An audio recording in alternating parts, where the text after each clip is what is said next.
कहता हूं, आज नहीं तो कल बात समझ में आ जाएगी, योगी जी को भी समझ में आ जाएगी कि आरएसएस और भारतीय जनता पार्टी, नरेंद्र मोदी, वो भारतीय जनता पार्टी नहीं, मोदी जनता पार्टी और आरएसएस कमर कस करके तैयार बैठी है कि किसी भी तरह से योगी का राजनीतिक वर्चस्व खत्म कर दिया जाए। सरकार बने ना बने वो सरकार का कोई इंटरेस्ट नहीं है।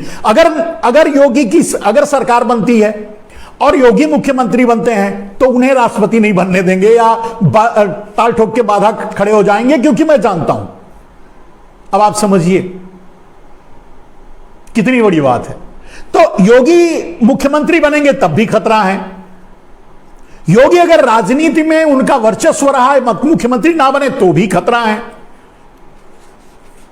तो मोदी के लिए आज योगी से निपटने के अलावा और कोई विजन, कोई टास्क नहीं है, यह बात मान के चलिए। और इसीलिए उत्तर प्रदेश में इतना, मतलब किसानों को रौंद देने के बाद उसका बेटा जेल में है, डेफिनेटली उसका गुस्सा किसानों पर के अंदर भी होगा, आम आदमी में भी है। एक गलत मैसेज भी जा रहा है कि नरेंद्र मोदी क्या कर रहे हैं, लेकिन वो मैसेज वो देना चाहते हैं, हम तो ऐसे ही हैं, हम ऐसे ही करेंगे, तुम्हें मारेंगे, तुम्हें कुचलेंगे, हम अपने आदमी को नहीं हटाएंगे, हमने ही तो कहा था कि मार दो।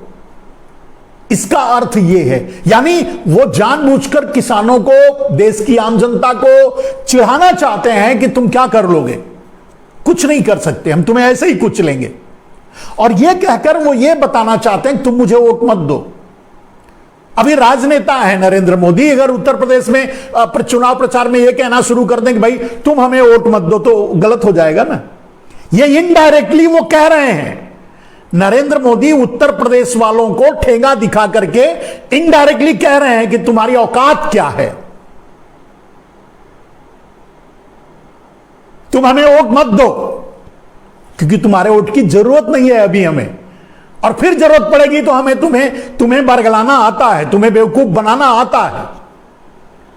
और वैसे भी आपने देखा कि उत्तर प्रदेश की आम जनता को निर्मला सीतारामन ने क्या कहा, सीधे सीधे पूरे उत्तर प्रदेश की आम जनता का अपमान किया। Uttar Pradesh typical type answer.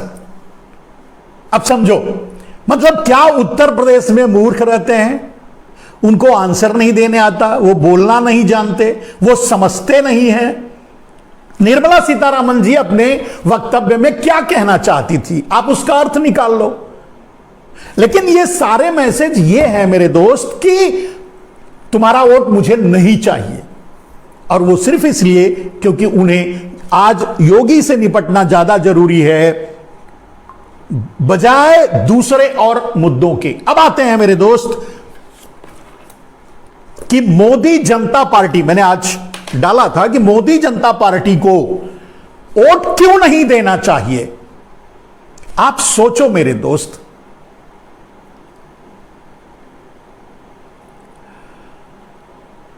Narendra Modi ने नोट लॉन्चिंग किया, नोटबंदी नहीं, नोट लॉन्चिंग किया,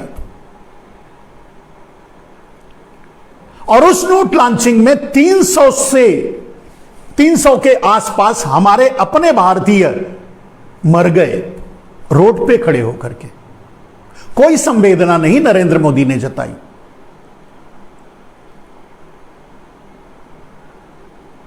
मेरे दोस्त, और जितने भी कार्य उन्होंने किया, जैसे जीएसटी के जरिए देश को बर्बाद करना, बिजनेस को बर्बाद करना, तबाही के जितने भी मंजर दिखाना था नरेंद्र मोदी ने इस देश को दिखाया। एक एक का वर्णन करना बड़ा मुश्किल है।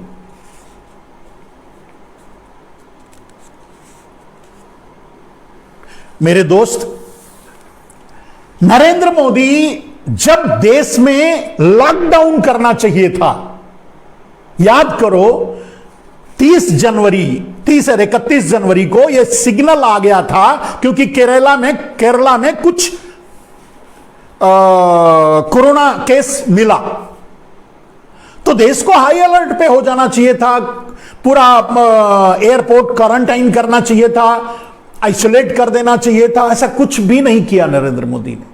तो उनकी मंशा क्या थी कि पूरे देश में पेंडेमिक फैल जाए। कभी किसी पत्रकार ने सवाल भी नहीं पूछा।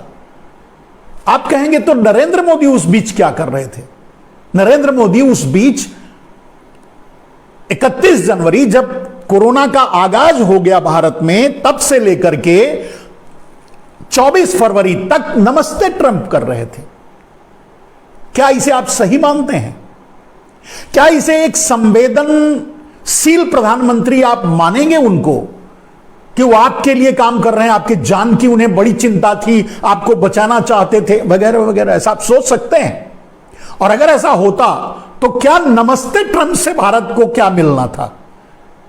हम ट्रंप को बुलाकर एक बार फिर ट्रंप सरकार या ट्रंप का प्रचार हम भारत में क्यों कर रहे थे? हमें जाकर के, भारत को जाकर के अमेरिका में सरकार बनानी थी? नहीं ना। और वो प्रोग्राम भी उनका पर्सनल था, उसको क्यों किया गया? और जब वो प्रोग्राम 24 फरवरी तक इसी कारण से अंतरराष्ट्रीय एयरपोर्ट को कहीं सील नहीं किया गया, क्योंकि पूरी दुनिया से लोग आ रहे थे नमस्ते ट्रंप देखने, शामिल होने या संभालने या जो भी किसी न किसी जरिए। क्या ये पूरे देश के साथ खिलवाड़ नहीं था? आम जनता के साथ खिलवाड़ नहीं था? उनको मौत के मुंह में झोंकने जैसा काम नहीं था? और यहां हद नहीं होता है मेरे दोस्त। जब नमस्ते ट्रंप करके चले गए, जब नमस्ते ट्रंप हो रहा था, तब आपने देखा कि उन्होंने दिल्ली में दंगे करवा दिए। नमस्ते ट्रंप करके वो चले गए, उसके बाद भी बड़े आराम से, बड़ी शांति से, बड़े प्यार मोहब्बत से नरेंद्र मोदी अपने महल में आराम फरमा रहे थे। कब तक? 23 मार्च तक।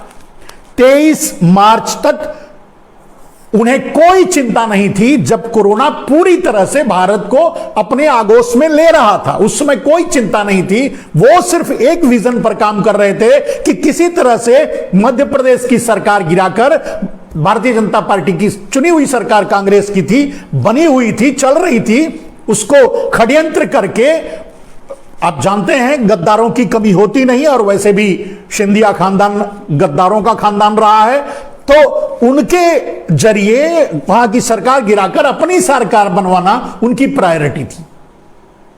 23 मार्च को जब वो सरकार बना चुके, उसके बाद 24 मार्च को अचानक लॉकडाउन कर देते हैं पूरे देश में, पूरे देश को मारने के लिए।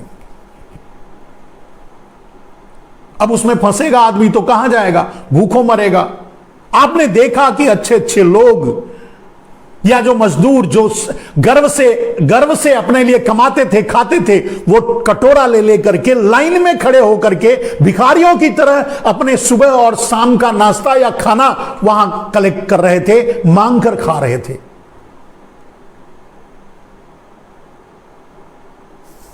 यह कैसे हुआ?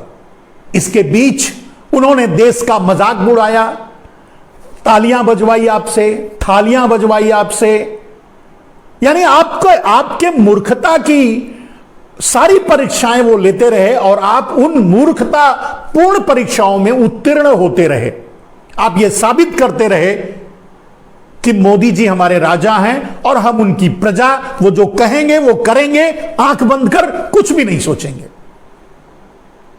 आपके घरों का दिया बुझवाया, आपके घरों के बाहर दिया जलवाया। आप जानते हैं लोगों के घरों में जब मौतें होती हैं तब घरों के अंदर अंधेरा करके बाहर दिया जलाया जाता है। उन्होंने कहा कि अपने घरों में अंधेरा कर लो, बाहर निकलकर टार्च जलाओ, लाइट जलाओ, दिया जलाओ। क्या था? किस वैज्ञानिक सोच या किस वैज्ञानिकता के आधार पे उन्होंने ये सब आपसे करवाया? नहीं, ये सब जो वो कर रहे थे गलतियां, यानी 24 फरवरी का नमस्ते ट्रंप और 23 मार्च की ताजपोशी शिवराज की, देश के लिए महाकाल बना। कोई सवाल नहीं उठा। सवाल उठाए गए तो कहां कहां, मतलब जिनका कोई मतलब नहीं, पता नहीं कौन कौन से, कुछ मुसलमानों पे आरोप लगाए गए, कुछ इस तरह कुछ उस तरह, मतलब डाइवर्ट्स करने की कोशिश की गई। लेकिन देश के साथ विश्वासघात हुआ। देश ने उस विश्वासघात को ही अपने लिए सबसे बड़ा वरदान समझा। खैर, ये भारत की खूबी रही है। भारत जिस पर भरोसा करता है, लेकिन जब टूटता है, जिस दिन भारत का भरोसा टूटता है, तब भारत में 1857 होता है। 1857 में जिस तरह गर्दन से पकड़ करके अंग्रेजों का गर्दन काट दिया गया था, अंग्रेजों को भागना पड़ा था 1857 में, उसी तरह भारत का यह रिएक्शन होता है, आगे भी होगा। जब भारत पूरी तरह से तबाह हो जाएगा, बेरोजगार हो जाएगा, भारत गुलामी के कगार गुलाम हो जाएगा, भारत की सत्ता 2-3 आदमियों में, अडानी, अंबानी, मोदी, शाह में दफन हो जाएगा, प्रारंभ हो जाएगा, तब रोष बाहर आएगा। इसीलिए मैं कहता हूं कि नरेंद्र मोदी जिस राह पे चल रहे हैं, वो एक गृह युद्ध की ओर ले जा रहा है देश को। अमृतकाल तो छोड़िए, साल भर किसान सड़क पर बैठा रहा, 700 किसान मर गए, उनसे कोई संवेदना नहीं नरेंद्र मोदी को।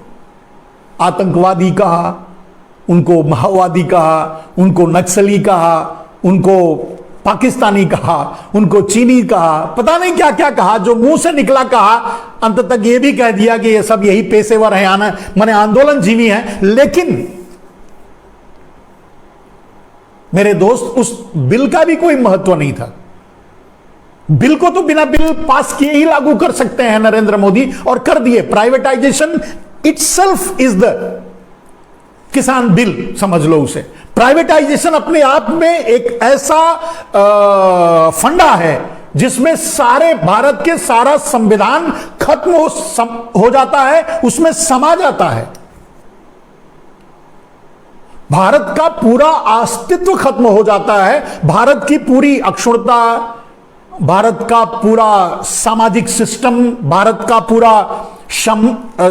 भारत की पूरी समृद्धि, सब कुछ खत्म हो जाती है। भारत का गर्व से कहना कि मैं कृषि प्रधान देश हूं, यह सब कुछ खत्म हो जाता है अकेले प्राइवेटाइजेशन के नाम पे। तो किसान बिल तो वो प्राइवेटाइजेशन के जरिए लागू कर ही रहे थे। आप कहेंगे तो फिर किसान बिल इतने दिनों तक वापस क्यों नहीं लिया? किसानों को चिढ़ाना चाहते थे, किसानों को ये बता रहे थे कि आई एम द सुप्रीम, मैं जो कहूंगा वही होगा। मेरा वो एक है ना डायलॉग कि मेरा वचन ही है शासन। क्योंकि जब नरेंद्र मोदी अपने आप को राष्ट्रपति घोषित करें, जब नरेंद्र मोदी अपने आप को आजीवन राष्ट्रपति घोषित करें, तब कोई उन पर उंगली ना उठाए, सर ना उठाए, सामना ना कर सके। इसीलिए लोगों को प्रताड़ित करके ये बताना चाहते थे कि मैं कुछ भी कर सकता हूं। यह उनकी योजना थी। किसान बिल तो कोई मतलब नहीं था। किसान बिल तो लागू, अब भी लागू है ऑलरेडी। मैं चैलेंज करता हूं, अगले कुछ महीनों में, कुछ साल के अंदर ही पूरा देश की जमीन पूंजीपतियों के हाथों में चली जाएगी। उसकी सारी व्यवस्था नरेंद्र मोदी कर दिए उस बिल के बगैर। मैंने इसके पिछले एपिसोड में जब आपसे बात कर रहे थे तो पूरा विधिवत आपको समझाया था कि वो कैसे लागू करेंगे। ना आपको बिजली मिलेगी, ना पानी मिलेगा, ना कुछ मिलेगा, तो आपको कॉन्ट्रैक्ट पे देना ही पड़ेगा। चलिए उसको कभी और लेंगे।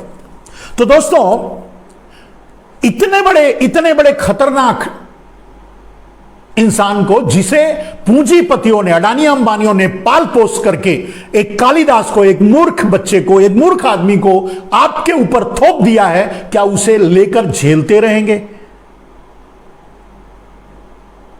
क्या उसे उसके द्वारा आने वाली जो बर्बादी है उसको ना देखेंगे, इग्नोर करेंगे, नजरअंदाज करेंगे, देश को गुलाम होने देंगे, देश को बर्बाद होने देंगे, तबाह होने देंगे?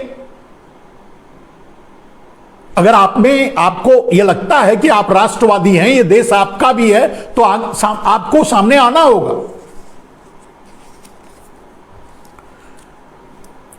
चलिए कुछ तात्कालिक घटनाओं, अब देखिए षड्यंत्र कैसे कैसे षड्यंत्र करते हैं। अगर उनके षड्यंत्र की बात करें, ऐसे आदमी को आप कैसे वोट दोगे? मैंने कहा कि पूरा का पूरा षड्यंत्र था और किसी एक काम पर, एक सवाल पर एक जवाब नहीं आएगा, अगले जन्म में भी नहीं आएगा। अब तो उन्होंने खुद ही कहा 1947 तक आप 2047 तक आप पूछ नहीं सकते, पूछो ही मत। तो कहां से पूछोगे आप? अब तो अमृतकाल घोषित कर दिया, अगले 25 साल तक अमृतकाल है। अब इस काल में तो आप अमृत ही पी सकते हो। यह अलग बात है कि अमृत पी पी कर मरते रहो। तो कुछ घटनाएं, जैसे एक षड्यंत्रकारी का षड्यंत्र कितना खतरनाक होता है, उसकी घटनाएं अगर मैं आपके सामने रखूं तो आज ही एक घटना घटी है, उसको समझिए। ओवैसी के ऊपर हमले को आप क्या समझते हैं? ओवैसी के ऊपर हमला या ओवैसी के ऊपर गोलियां चलवाना या ये जो भी ड्रामा हुआ, मेलोडियस ड्रामा, ये सब ओवैसी और भारतीय जनता पार्टी की मिली जुली साजिश है। क्यों? कारण ये साजिश है, ये मैं कैसे कह रहा हूं? आपने ध्यान दिया होगा, न्यूज से देख लीजिए उठा करके, कि जो गोलियां चली हैं वो लगी कहां है? कार की बॉडी में नीचे के पोर्शन पे। अगर वो गोली अंदर घुस भी जाती तो शायद पैर में लगती या फिर उसके नीचे भी निकल जाती। यानी गोली मारने के लिए गोली नहीं चलाई गई है, गोली सिर्फ चलाने के लिए चलाई गई है। Point number 1। पॉइंट नंबर 2, आप जानते हैं कि वो ऐसी कितनी कड़वी भाषाओं का प्रयोग करते हैं, कैसे कैसे बात बोलते हैं, लेकिन ओवैसी पर कभी कोई कार्रवाई नहीं होती। कभी ईडी का छापा ओवैसी पर पड़ा? कभी ओवैसी की गिरफ्तारी हुई, ओवैसी के ऊपर हेट स्पीच का केस चला, या ओवैसी के ऊपर ईडी का छापा पड़ा, या ओवैसी को कुछ भी? आप बताओ, नहीं ना। यानी भारतीय जनता पार्टी का वरदान है उनको, नरेंद्र मोदी के, वो क्या कहते हैं, गुड बुक में है, मतलब उनके साथी हैं, उनके दोस्त हैं, और नरेंद्र मोदी के पैसे से ही वो राजनीति में है, राजनीति कर रहे हैं। तो ये जो मेलोडियस ड्रामा क्रिएट किया गया हमले का, ये सिर्फ इसलिए कि हिंदू और मुसलमानों में थोड़ा सा एग्रेशन बढ़े, और उस एग्रेशन का फायदा, मान लीजिए जैसे अगर मुसलमान में सिंपैथी जागती है तो बोलेंगे, सोचेंगे अरे रे रे हमारे ओवैसी पर गोली चलवा दी, हम वोट नहीं देंगे दूसरे को, हम तो ओवैसी को ही वोट दे देंगे। ये सिंपैथी। और अब भारतीय जनता पार्टी को ओवैसी के प्रति सिंपैथी क्रिएट करवा करके, इस गोली चलवा करके क्या फायदा मिलेगा? मात्र इतना, मुसलमानों का वोट बटेगा। जहां मुसलमानों का वोट थोक में कांग्रेस या सपा या बसपा को जाना है, वहां सीधे सीधे बंटवारा होगा और ओवैसी को भी वो जाएगा, यानी उनकी पार्टी को भी जाएगा। जबकि उत्तर प्रदेश के मुसलमान ये पूरी तरह से मन बना चुके हैं कि उन्हें ओवैसी को वोट नहीं देना है, उन्हें सपा बसपा या जिसको भी वो पसंद करते हैं उसे वोट नहीं देना है। मैं किसी की पार्टी का नाम नहीं लूंगा, लेकिन अब उसको तोड़ा जाए तो यह ड्रामा रचा गया। इस ड्रामे को रचा किसने? ओवैसी और भारतीय जनता पार्टी ने। इससे फायदा किसको होगा? भारतीय जनता पार्टी को। अगर मुसलमान ये सोचने लगते हैं कि अरे रे रे ओवैसी को वोट देना चाहिए, वो उस पर गोलियां तक चल गई, उससे सिंपैथी जागती है, वो वोट नुकसान होगा। तो मैं अपने मुसलमान भाइयों को आगाह करना चाहूंगा, उत्तर प्रदेश के मुसलमान भाइयों को, कि आप इस षड्यंत्र में मत फंसना। ये ओवैसी और नरेंद्र मोदी की मतलब प्लानिंग है, साजिश है। और कई प्रमाण मैं आपको दे दूं, जैसे कि आप समझ जाओगे कि ओवैसी और नरेंद्र मोदी में कोई फर्क नहीं है। एक दाढ़ी वाला है, एक तिलक लगाता है दोनों एक ही थैली के चट्टे बट्टे। कैसे? भारत में अकेले एक मुसलमान है, ओवैसी, जिसके यहां गोदी मीडिया स्टैंड लगा करके अपने कैमरे पूरे दिन वहीं रहती है। ओवैसी ने उसको रहने खाने पीने के लिए दे रखा है। अब जो गोदी मीडिया किसानों को नहीं दिखाती, जो गोदी मीडिया मजदूरों को नहीं दिखाती, बेरोजगारों को नहीं दिखाती, छात्रों को नहीं दिखाती, आशा वर्कर्स को नहीं दिखाती, या जो भी भारत में लोग लड़ रहे हैं, संघर्ष कर रहे हैं, जो गोदी मीडिया नहीं दिखाती, वो ओवैसी को 24 घंटे क्यों दिखाती है? यह अपने आप में सबसे बड़ा प्रमाण है कि ओवैसी मोदी के सिक्के के दूसरे पहलू हैं। एक पहलू पे मोदी है, एक पहलू पे ओवैसी। ओवैसी का इस्तेमाल सिर्फ इसलिए किया जाता है ध्रुवीकरण करवाने के लिए। अब ओवैसी को मैं नहीं समझता कि कोई और प्रूफ आपको चाहिए। अगर आप समझदार हैं, टैलेंटेड हैं, तो समझ गए होंगे। या फिर इतना ही बता दीजिए कि ओवैसी के घर पे गोदी मीडिया क्यों डटी रहती है उनकी बाइट्स लेने के लिए, मुझे यह बताइए। गोदी मीडिया, प्रश्न यही है। गोदी मीडिया माने जो अडानी अंबानी की मीडिया है, वो ओवैसी को के में इंटरेस्ट क्यों रखती है, दिखाना क्यों चाहती है, अगर वो नरेंद्र मोदी के दुश्मन है? इसका अर्थ यह है कि अंदर से दोनों मिले हुए हैं। और उसका कारण यह है कि इसी तरीके से मुसलमानों के वोटों में वाइफरकेशन किया जाएगा, डिवाइड किया जाएगा। इसी तरह से हिंदू और मुसलमानों को लड़ाया जाएगा। ओवैसी को बोला जाएगा तुम कुछ बोलो। ओवैसी को परम क्या कहते हैं, भस्मासुर की तरह परम आशीर्वाद प्राप्त है। ओवैसी कुछ भी बोल दें, ओवैसी जो चाहे बोल दें, हर गुनाह माफ है ओवैसी का। तो आखिर क्यों दूसरे छोटे छोटे मुसलमान जो छोटे छोटे मुद्दों पर बेचारे, बहुत से ऐसे हैं, डॉक्टर कौफिल करके जो पहले लड़ रहे थे, या ऐसे बहुत लोगों को जानता हूं जो छोटे हैं, जो बेचारे सही मुद्दे को लेकर लड़ रहे थे, उनको यूएपीए लगा करके अंदर डाल दिया गया। आखिर ओवैसी को वरदान क्यों है? इसका मतलब ओवैसी मोदी के है। इसीलिए अडानी और अंबानी का मीडिया ओवैसी के दरवाजे पे बैठा रहता है। क्या आप कुछ बोलिए, उधर से हिंदू कुछ बोलेंगे, फिर क्लासेस होगा। तो मेरे दोस्त, अब दूसरे मुद्दे, अब ओवैसी मतलब जो आज ओवैसी के साथ हुआ वो पूरा का पूरा प्री प्लान्ड था। एक प्री प्लान ड्रामा, एक pre plan melodious drama create किया गया कि कैसे भी मुसलमानों के वोटों का बंटवारा हो और हिंदू मुसलमानों के क्लासेस और ध्रुवीकरण हो। यह साजिश है। मैं समझता हूं आप समझ गए होंगे।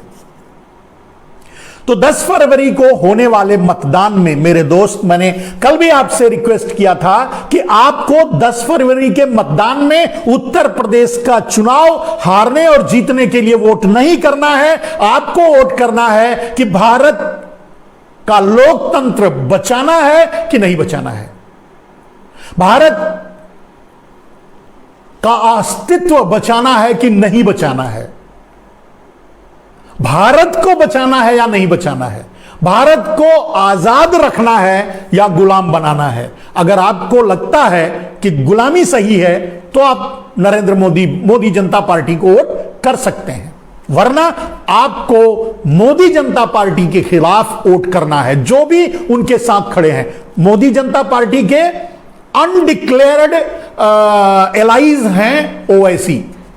ओवैसी मोदी जनता पार्टी के अनडिक्लेयर्ड अलायंस, मतलब उन्हीं के अलायंस में शामिल हैं, डिक्लेयर्ड नहीं है। ऐसे कह सकते हैं आप। तो ओवैसी को वोट देने का अर्थ हुआ कि आप देश से गद्दारी कर रहे हैं, देश से देशद्रोह कर रहे हैं, तो ओवैसी को वोट मत दीजिएगा। और ऐसे किसी भी, जैसे मान लीजिए आप चाहे जो भी हैं, आपके मन में आता है कि हम वोट बहन मायावती को देंगे, लेकिन आप यह बात याद रखना कि किसी भी परिस्थिति में अगर कहीं जाकर के भारतीय जनता पार्टी अटकेगी तो मायावती सबसे पहले भारतीय जनता पार्टी की सरकार बनाएंगी। यानी अगर मायावती को इस समय कहा जाए तो वो भी अनडिक्लेयर्ड एलाइड हैं भारतीय जनता पार्टी की। उन्होंने डिक्लेयर नहीं किया, कोलेशन डिक्लेयर नहीं किया है, लेकिन सच्चाई यह है कि वो भारतीय जनता पार्टी के लिए ही काम कर रही हैं और इसीलिए उन्होंने वॉकआउट दिया है कि उनके ज्यादातर वोट पहले उनको चले जाएं। अगर कुछ सीटें मायावती को मिल भी जाएं तो वो भी बाद में मायावती बीजेपी में कन्वर्ट कर देंगी, यानी बीजेपी को सपोर्ट कर देंगी। यानी मायावती को वोट देना भी इस समय खतरे से खाली नहीं है। अब आपके सामने उसके बाद जो विकल्प बचता है, 2-3, कांग्रेस, सपा, जो भी विकल्प बनता है बचता है, उनको वोट कीजिए खुल करके पूरा, क्योंकि आपको उत्तर प्रदेश में सरकार बनाने के लिए वोट नहीं करना है, आपको देश बचाने के लिए वोट करना है। अब ये आपके केशव प्रसाद जी कुछ कह रहे थे, मेरे मन में आया कि अगर केशव प्रसाद तक मेरी बात पहुंचे तो मैं केशव प्रसाद जी से पूछना चाहूंगा कि मेरे भाई, मेरे बड़े भाई, मेरे बड़े भाई ऐसा कह सकते हैं और क्या कहें, तो मेरे बड़े भाई केशव प्रसाद जी, आपको चुनाव के बाद कहां बिठाया जाएगा आप ये तय कर लीजिए, सोच लीजिए अपने मन से। कम मुख्यमंत्री तो आपको नहीं बनाया जाएगा। जब योगी जी को ही नहीं बनाया जाएगा तो आपके कहां से बनाया जाएगा? तो मुख्यमंत्री तो आपको नहीं बनाया जाएगा केशव प्रसाद जी, तो आपको बनाया क्या जाएगा? आप देख लेना केशव प्रसाद जी, चुनाव खत्म होने के बाद 10 मार्च के बाद आपको स्टूल भी नहीं मिलेगा। अब याद रखना, इस बात को लिख के अपनी जेब में रख लेना। दूसरे जो केशव प्रसाद मौर्य के समर्थक हैं वो भी इसको लिख करके रख लें। क्या होगा, इस बार उनको स्टूल भी नहीं मिलेगा। और एक बात समझ लो, अगर डकैती डालने के बाद चुनाव पे डाका डाल करके अगर सरकार बनाने की कोशिश अमित शाह और मोदी का षड्यंत्र बनता है और करेंगे, तो जितने भी नाम, ना तो शर्मा जी, ना तो मौर्य जी, ना तो योगी जी, इनमें तीनों में से कोई मुख्यमंत्री नहीं बनेगा, उप मुख्यमंत्री भी नहीं बनेंगे। याद रखना, चैलेंज, ये मेरा रिकॉर्ड रख लेना, इस बाइट को उस समय इस्तेमाल करना जब 10 मार्च के बाद अगर चोरी डाका डाल करके भारतीय जनता पार्टी सरकार बनाने की कोशिश में कामयाब हो गई तो एक ऐसा नाम सामने लाएगी जिसे देखकर आप चौंक जाएंगे। उस नाम का मैं डिक्लेरेशन भी कर सकता हूं, कौन होगा अगला मुख्यमंत्री। अगर चोरी डकैती से भारतीय जनता पार्टी सत्ता में आती है तो कौन होगा मुख्यमंत्री, वो मैं जानता हूं।